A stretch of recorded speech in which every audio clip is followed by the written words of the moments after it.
Hi guys, welcome to my channel. My name's Natalie and today I have a story time for you. Now, if you've been on my channel a long time, you may have actually seen this story time before. I chose to re-record this story time because, well, for one, when I first put it out, my channel wasn't very big. And secondly, I filmed it pretty early on and I wasn't really that comfortable in front of the camera. So it's kind of like talking to a wall. This story time starts in the Christmas New Year break between 2015 and 2016 while I was in Queensland in East Australia. My boyfriend and I had grand plans to drive from Brisbane City to the Sunshine Coast and maybe like to Cairns, which is a really long way to drive. Bearing in mind, when it gets hot over there, it also gets stormy, which means it rains a lot. So we set off. On the way, we decided to pit stop at a place called the Wild Horse Mountains in the Sunshine Coast. It's really beautiful. We saw a lookout point and we're like, oh, well, we'll drive in and we'll go to the top and we'll, you know, check out this lookout point. Because I'm a sucker for stuff that's like really pretty. Like landscapes that are really pretty that like just make you stop and think like, oh my god, I'm alive, this is sick. So we go and we drive in. Let's preface this, we are driving a Kia, not a four-wheel drive, despite the fact that many men seem to think that it has the capabilities of a four-wheel drive.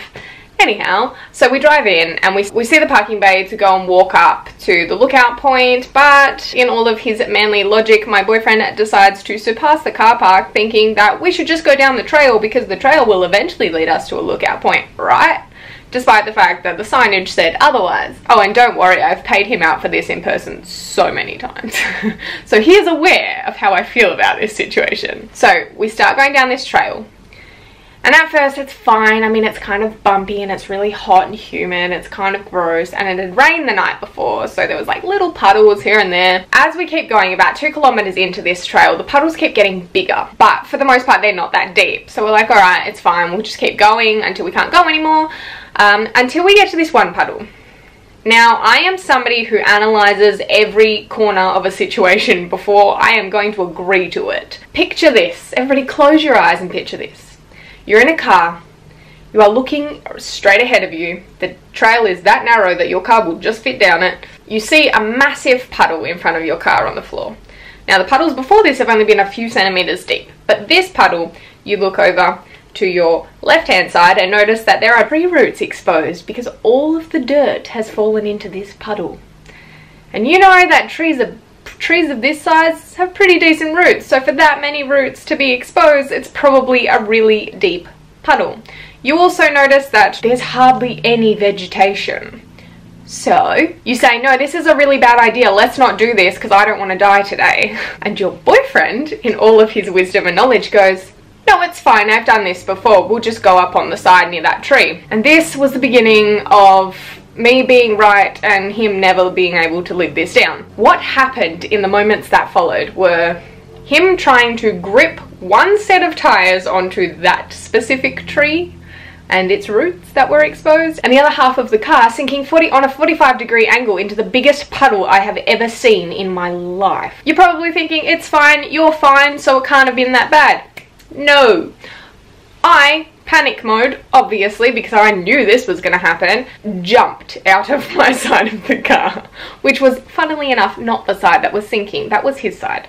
So I was sort of like up on an angle. I open my door, I get out of that car, because if that car is going to sink into a clay puddle with like 0 oxygen, I'm not going down with it. Then I start abusing him to get out of the car. He's not getting out of the car because he thinks he can fix this situation by continually pushing the gas pedal, which is doing nothing at this point other than just creating a bigger hole for him to fall into. My first instinct, and I'm so sorry for anyone who works in like regeneration of plants and stuff, but I pulled out one of your replant trees because I just had to, and I pulled it out because it was a decent size like tree twiglet, and I shoved it in the hole. Judging by the size of this small tree that I pulled out, this puddle would have been about 1.5 meters deep. The car is still progressively sinking into it because of course it is.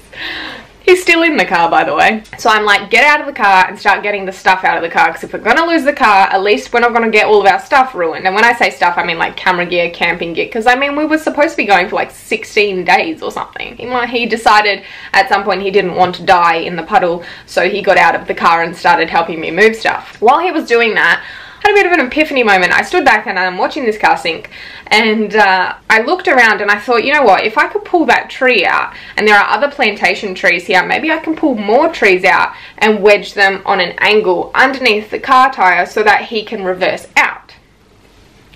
I'm a genius, I know. So what actually ended up happening was I went into the bushland, which for me, terrified, hate snakes, definitely there was gonna be snakes there, but I was like, okay, it's not happening, just make lots of noise and they won't come near you.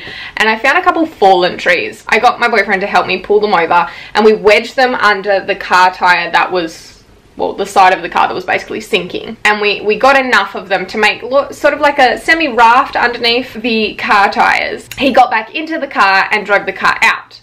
Now, the only problem with this was the car took a little bit to start, because being a Kia and not a four-wheel drive, its mechanics rely on electric cables.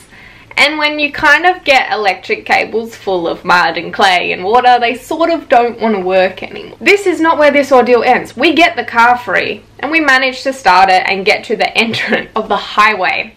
Let me paint this picture for you. This is like 3 lanes merging into a massive, busy highway.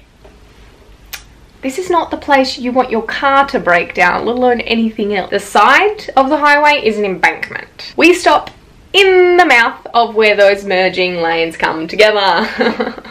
We then have to move the car over to the side without falling down said embankment. I am on the side of said embankment, so me trying to get out of the car is an actual mission at this point, because I'm also not really that tall, and again, snake. We leave the car on the side of the road and we walk to the nearest petrol station. We grab something to eat. We call the tow truck. Our Lord and Saviour, the Mr. Tow Truck Man, finally comes and picks us up.